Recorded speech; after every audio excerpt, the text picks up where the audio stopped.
जरा सोचिए, मिट्टी में बोया गया छोटा सा बीज हमारी प्लेट में एक स्वादिष्ट भोजन बनकर कैसे पहुंचता है।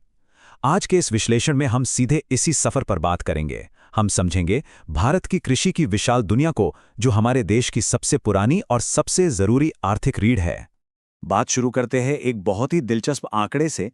66%, जी हां, आज भी भारत की लगभग 2/3 आबादी सीधे तौर पर खेती-बाड़ी से जुड़ी हुई है।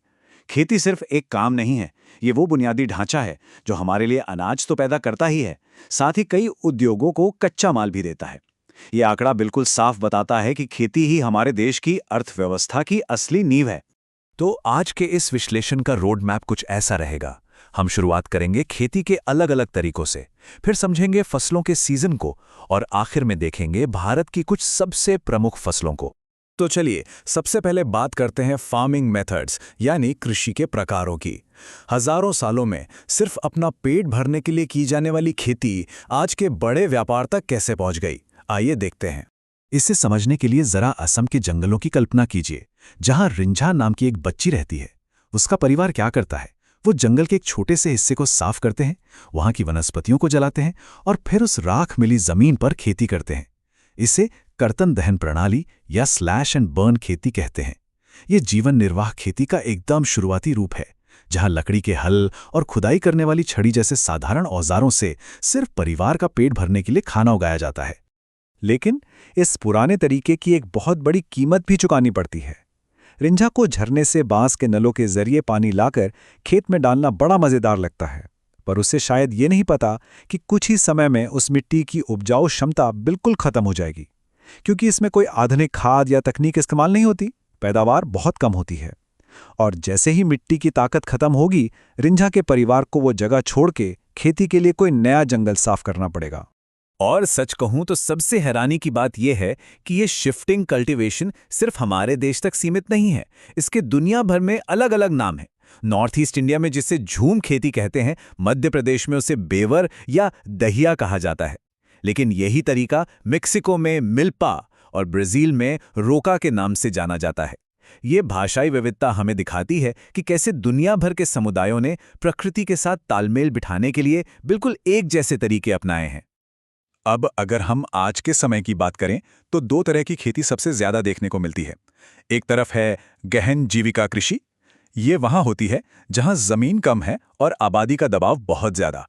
पुश्तैनी जमीन बंटने की वजह से खेत छोटे होते जा रहे हैं, इसलिए किसान ज्यादा पैदावार निकालने के लिए जी तोड़ मेहनत और बहुत ज्यादा सिंचाई का इस्तेमाल करते हैं। वहीं दूसरी तरफ है वाणिज्यिक यानी कमर्शियल कृषि। इसका सीधा सा लक्ष्य है बाजार में मुनाफा। इसके लिए बड़े बड़े खेतों में हाई यील्ड बीज और रासायनिक खादों का जमकर इस्तेमाल होता है। इसी कमर्शियल फार्मिंग का एक और बहुत बड़ा रूप है रोपण कृषि यानी प्लांटेशन। दक्षिण भारत में केले के बड़े बड़े बागान इसके बेहतरीन उदाहरण हैं। इसमें एक बहुत बड़े इलाके में सिर्फ एक ही फसल उगाई जाती है। इसे आप खेती और इंडस्ट्री के बीच का एक सीधा पुल कह सकते हैं। इसमें बहुत सारा पैसा और मजदूर लगते हैं, और जो भी पैदावार होती है वो सीधे फैक्ट्रियों में कच्चे माल की तरह चली जाती है।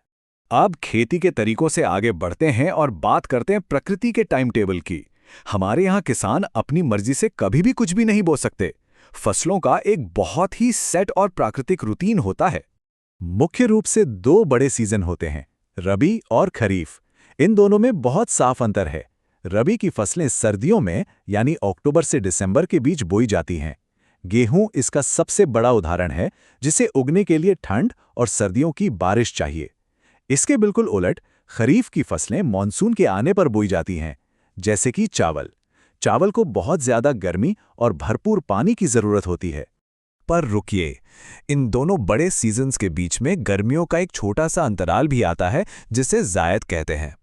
गर्मियों के उन कड़कड़ाती धूप वाले महीनों में जब रबी कट चुकी होती है और खरीफ बोने में अभी वक्त होता है, तब किसान तरबूज, खरबूजे, खीरे और जानवरों के चारे वाली फसलें उगाते हैं। ये बाजार में एकदम ताजगी लाने वाला एक छोटा लेकिन बहुत जरूरी सीजन है। तो हमने सीजन तो समझ लिए, अब चलिए देखते हैं कि हम असल में उगाते क्या हैं। हमारी अलग अलग तरह की मिट्टी और मौसम की वजह से पूरे देश में फसलों की एक विशाल वैरायटी देखने को मिलती है। आइए इनका एक तेज दौरा करते हैं। शुरुआत करते हैं हमारे सबसे प्रमुख भोजन से, चावल। धान के पानी से भरे लहलहाते खेत साफ बताते हैं कि ये एक खरीफ फसल है। इसे उगाने के लिए 25 डिग्री सेल्सियस से ज्यादा तापमान और बहुत भारी बारिश चाहिए होती है। और ये जानकर वाकई बहुत गर्व होता है कि चीन के बाद हम पूरी दुनिया में चावल के दूसरे सबसे बड़े उत्पादक हैं। चावल को जहां इतना सारा पानी चाहिए, वहीं गेहूं की कहानी थोड़ी अलग है। ये हमारी दूसरी सबसे जरूरी फसल है और रबी सीजन का असली पावर हाउस है। इसे मुख्य रूप से उत्तर और उत्तर पश्चिमी मैदानों में उगाया जाता है। इसे उगने के लिए ठंडी सर्दियां चाहिए, लेकिन पकने के समय बिल्कुल खिली हुई तेज धूप। पंजाब और हरियाणा में आई हरित क्रांति ने तो भारत में गेहूं के उत्पादन को एक अलग ही स्तर पर पहुंचा दिया है।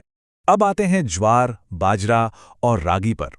इन्हें आमतौर पर मोटे अनाज या मिलेट्स कहा जाता है, लेकिन नाम पर मत जाइए, क्योंकि न्यूट्रिशन के मामले में ये किसी से कम नहीं है। जैसे रागी में आयरन और कैल्शियम कूट कूट कर भरा होता है। और सबसे अच्छी बात, ये फसलें मुख्य रूप से बारिश पर निर्भर होती हैं और इन्हें बहुत कम सिंचाई चाहिए होती है, जो इन्हें सूखे से लड़ने में बेहद मजबूत बनाता है। और अगर प्रोटीन की बात हो तो दालों को कैसे भूल सकते हैं। भारत दुनिया में दालों का सबसे बड़ा उत्पादक और उपभोक्ता दोनों हैं। हमारी बहुत बड़ी शाकाहारी आबादी के लिए ये प्रोटीन का सबसे अहम सोर्स है। लेकिन इनका एक और जादुई काम भी है। अरहर को छोड़ दें तो बाकी सभी दालें हवा से नाइट्रोजन खींचकर मिट्टी की उपजाऊ शक्ति को वापस लौटाती हैं, एकदम नेचुरल फर्टिलाइजर की तरह।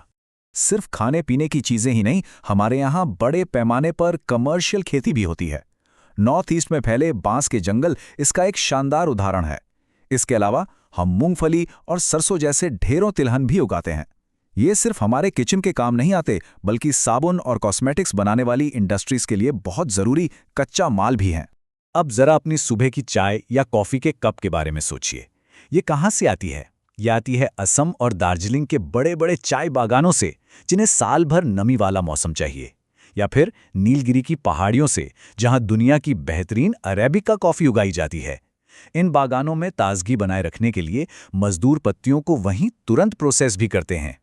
तो आज के इस विश्लेषण में हमने रिंझा के उस छोटे से खेत से लेकर बड़े बड़े कमर्शियल बागानों तक का सफर तय किया। लेकिन जाते जाते एक बहुत बड़ा सवाल सामने आता है। जैसे जैसे जमीन की कमी हो रही है और मिट्टी की प्राकृतिक ताकत घट रही है, तो रिंझा जैसे पारंपरिक किसान परिवार भविष्य में सरवाइव करने के लिए अपनी इन सदियों पुरानी प्रथाओं को कैसे बदलेंगे? इसी विचारोत्तेजक सवाल के साथ आज की चर्चा यहीं खत्म करते हैं। भारतीय कृषि की इस दिलचस्प कहानी को समझने के लिए बहुत बहुत धन्यवाद।